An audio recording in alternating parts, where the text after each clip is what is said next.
Berkah dalam, salam sejahtera untuk kita semuanya.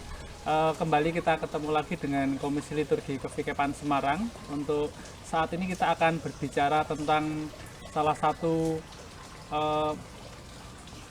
hal yang sering terjadi, yaitu mengapa lansia di masa pandemik ini tidak boleh diikutkan di dalam misa offline atau misa langsung. Nanti kita akan ngobrol bersama-sama dengan kita teman-teman Komlit. Mbak Mona, Kevin, Ya. Berkah dalam, Berkah dalam, sehat Ari. selalu ya.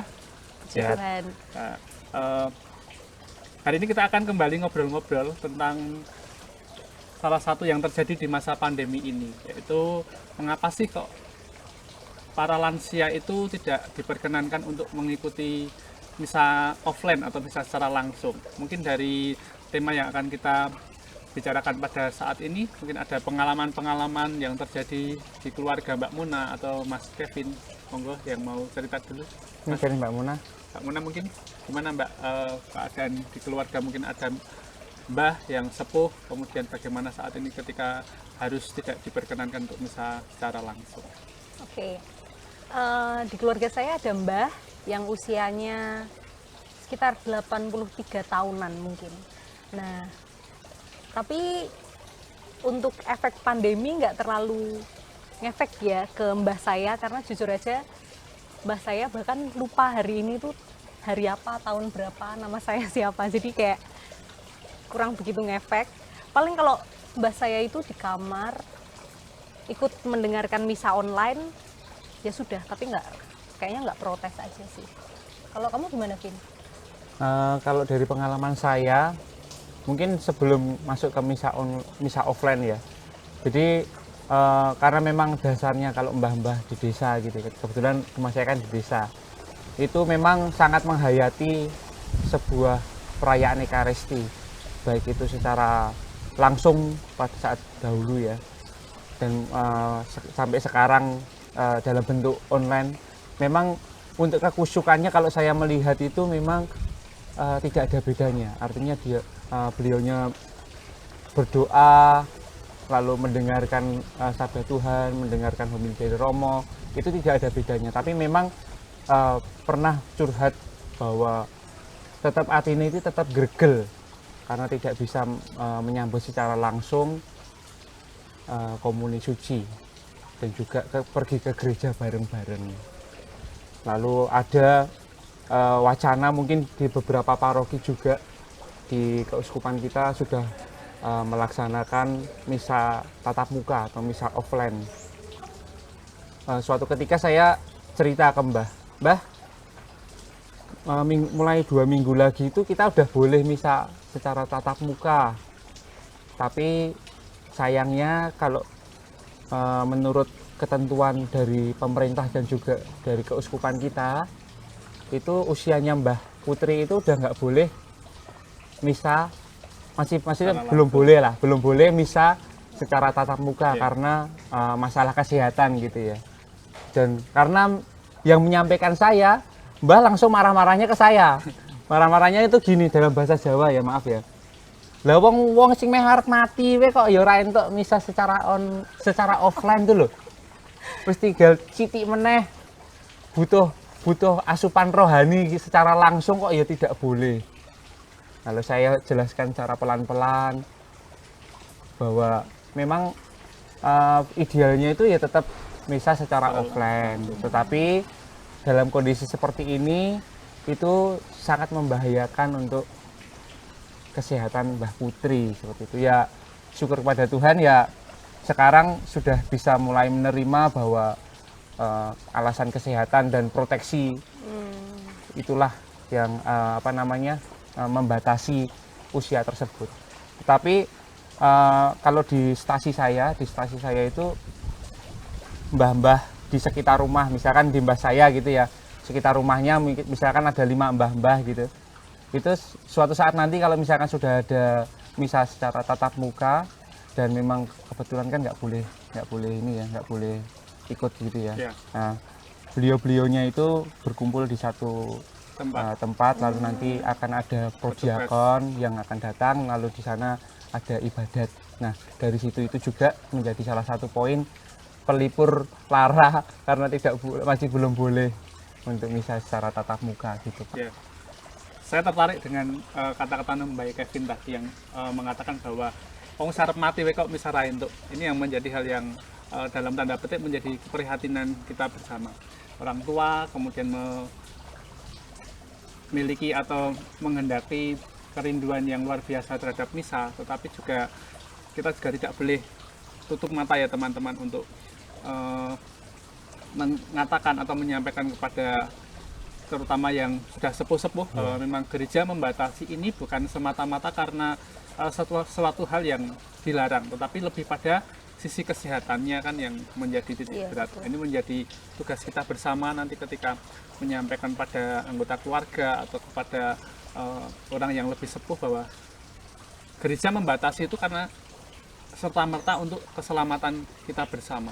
Karena orang yang sepuh itu kan lebih rentan, lebih rentan untuk tertular, kemudian lebih rentan untuk sakit, supaya untuk kesehatan bersama. Ini menjadi hal yang menarik ketika kita berbicara bahwa gereja membatasi atau melarang orang yang sudah sepuh untuk misa secara langsung. Ya, itu menjadi hal yang mungkin ada pengalaman lain lagi, Mbak Muna, tentang pengalaman-pengalaman yang terjadi. Atau mungkin saya mau tanya mungkin boleh ya Pak Arya. Ya. Mulai dari Februari mungkin ya sampai bulan ini, bulan Agustus itu kita kan sudah misa secara online. Nah, kalau pengalaman imannya Mbak Mona gimana? Atau Pak Ari mungkin secara online atau dari sudut pandang anak muda yang nggak terlalu muda juga sih ya. Ya, kalau saya nih ya boleh jujur ya nih Ya. teman-teman, menurut pengalaman saya misa online. Iya, misa online. Misa online bareng-bareng sama keluarga saya sama adik saya tuh jadi kayak shift-shiftan Oh, tidur, maaf. Jadi kayak habis kayak konsekrasi biasanya tahu-tahu melek-melek, loh kok udah penutup, kok ibu saya kok udah berdiri, adik saya udah, besoknya saya melek dari awal sampai akhir, gantian adik saya yang tidur. Jadi kayak sama berarti. iya, berarti sama.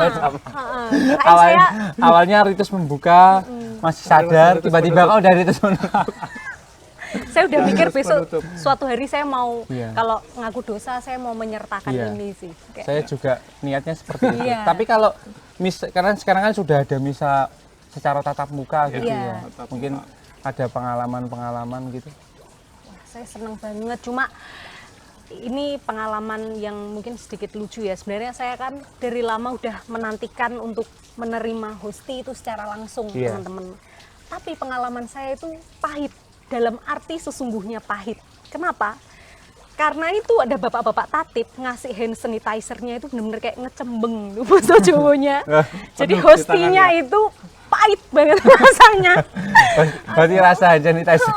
Rasa hand sanitizer. Jadi Kalau ini Pak buat itu. Ya, kalau saya dengan misa online itu salah satu hal yang menjadi positif adalah saya bisa misa bareng dengan keluarga. Karena selama ini kan ketika kita misa bareng, berangkat bareng, yang terjadi adalah sampai di gereja, saya tugas, kemudian Ave dan mamahnya itu misa sendiri. Ya, jadi untuk misa bersama itu kami kesulitan untuk selama ini. Tapi dengan misa online itu kami bisa misa bareng, kemudian yang dulunya kami tidak pernah misa harian, ya tidak pernah karena memang waktunya tidak bisa dengan kesibukan kami masing-masing. Akhirnya dengan online ini kami bisa menempatkan diri untuk mengikuti misa harian. Itu hal yang positif yang kami rasakan di dalam misa online ini. Meskipun juga sama dengan teman-teman tadi, tetap merindukan untuk misa offline secara bersama. Bahkan beberapa waktu yang lalu ketika saya pertama kali mengikuti misa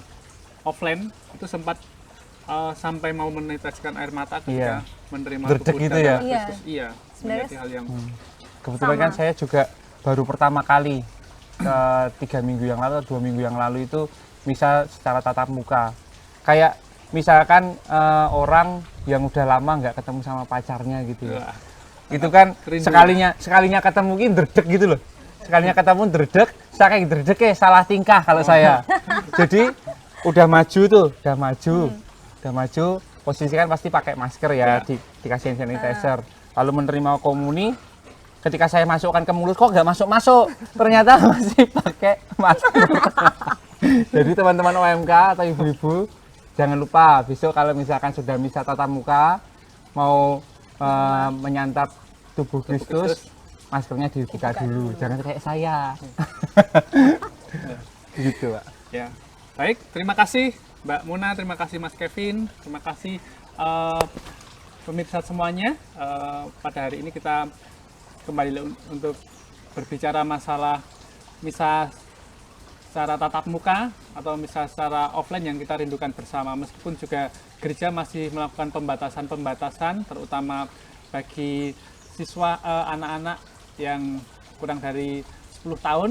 Sabar dulu ya, anak-anak, sabar dulu ya, adik-adik untuk tetap misa bersama dengan keluarga dulu, papa mama di rumah secara online. Kemudian bagi para lansia, simbah-simbah, sabar rumiyin nggih Mbah. Meskipun tidak misa secara langsung, tapi tetap gereja nanti memperhatikan dengan mengirim tubuh Kristus, kemudian masih bisa untuk misa secara online. Begitu, terima kasih. Salam sehat untuk semua kita semua. Berkah dalam semuanya. Terima kasih. Bapak, Ibu, saudari-saudara, rekan-rekan muda dan anak-anak yang terkasih, menarik ya sharing dari teman-teman tadi ya. Ada yang menyaringkan ada suatu ungkapan wis meh mati kok ora entuk misah ya. Itu suatu letupan perasaan yang di satu sisi merupakan suatu kerinduan luar biasa pada Ekaristi. Bapak Ibu yang adi yuswa, khususnya Anda bisa menjadi pahlawan kemanusiaan pada zaman ini.